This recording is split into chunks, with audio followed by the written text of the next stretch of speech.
This is the Artist Cafe on WSKG. I'm Bill Snyder. The Cider Mill Playhouse is presenting the thriller. Well, the thriller that goes by several names, but Yes. Cider Mill is performing it as Angel Street, and performances are through March 29th. And Thursday and through Saturday performances are at 7:30. Sunday matinees are at 3. And I'm pleased to welcome the director, Tim Mollen, and Bill Gorman, who's playing Inspector Ruff. Listeners may be more familiar with this play under the title that it was a film called Gaslight. Can you explain why it goes? And there was also Murder at Hanover Square, too. That was a movie version of this. Can you explain the complications of titling this? Well, the author Patrick Hamilton wrote the play originally called Angel Street in 1938. And then it was made into a movie in Britain first in 1940 called Gaslight. And then remade, the most famous version that your listeners would be familiar with was in 1944. Starring Ingrid Bergman. She won an Oscar for Best Actress. Charles Boyer, Joseph Cotton, whose role Bill is playing, and Angela Lansbury in her very first movie role. And I understand that when they made that film, they tried to destroy all evidence that there was an earlier film of that too, right? Yes, so they tried to get it blocked, its release in the U.S. But now, if you buy certain copies of the DVD will now include the British version as an extra, which is kind of neat.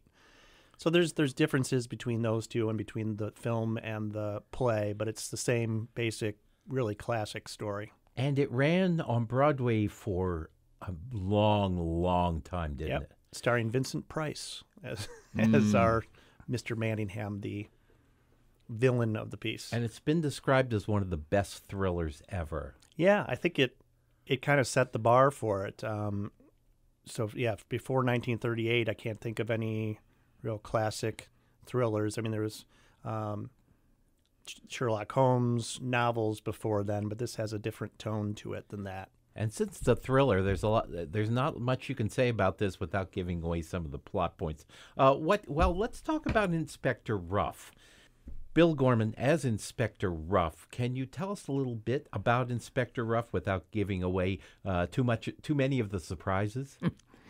Well, as you can see looking at me, I do have some hair on my face, which I don't usually have, and a little longer hair, because I see Inspector Ruff as someone who was very, very disturbed by a crime scene that he came on 15 years before the story begins, and that was the murder of an old woman whose throat was cut open.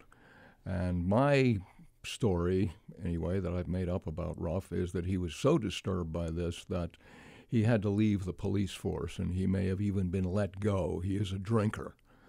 And so recently, he has seen someone in the neighborhood who he thinks may be connected to this original crime. He's not sure of that. And he's seen him with a young and attractive woman, seems to be his wife. And so he's beginning to put a story together, and he gets in touch with the wife, comes to the home while this husband is away, and is really looking for evidence to see if this husband is actually the man who committed the original crime. He doesn't know that for sure. The audience doesn't know that for sure. And the wonderful thing about the story is that, we're going to work our way through in a detective story, and lots of times, I think, be right on the edge of our seats because this man may be a very dangerous man, may come in, discover the inspector there. We don't know any of that. And it's just a really good story with some nice surprises and a very nice relationship, I think, between Inspector Ruff and the wife, which is one of the nice things about the play. It's not just a detective story. You also care, I think, about the people that you're watching on stage. And, as Tim can maybe talk about also, this is a psychological thriller. Not only is this man possibly a murderer, but we know for sure he's an abusive husband, and he's psychologically abusive. We see that early in the play, so I'm not really giving much away, and I guess that's about it. Tim, I've read this described as one of a series of "Don't Trust Your Husband" plays.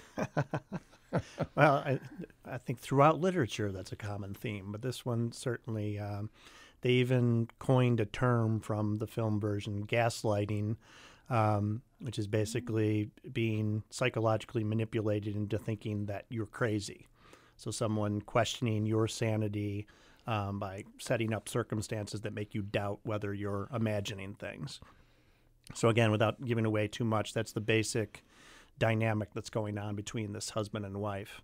And the great thing about this play is when I tell people that it's a detective story and that it's centered around a crime, I think they get a picture in their heads of Sherlock Holmes novels or Agatha Christie plays. And this is very different from that. There's a lot of emotional heft to it, and these characters are really well-defined and fleshed out so that you care about them, as Bill said. So whereas Sherlock Holmes and Miss Marple and Inspector Poirot are kind of cold, analytical people. Well, Miss Marple isn't cold, but she's very matter-of-fact. Inspector Ruff brings a lot of humanity and emotion to figuring out this mystery. And the relationship between the husband and wife is just fraught with emotion and tension. So it's as much a human drama as it is a detective story. Who else is in your cast? A terrific cast. Michael Moon, who graduated from Union Endicott High School and hasn't been back since 1991 when he graduated from college. Michael is playing Mr. Manningham. He lives right now in L.A., so he came back to his old stomping grounds for this. Suzanne Kimball is a terrific actress from New York City who really holds the play together. She's the biggest part and shows a huge range of emotions throughout. So she's dynamite. It's a stage debut for Anna Simic, who's worked with SRO quite a bit in the past. She's playing the Angel Lansbury role, another debut performance. She's terrific. And Rona Knoble, who's a veteran of both the Cider Mill and Cortland Repertory, is playing the maid Elizabeth.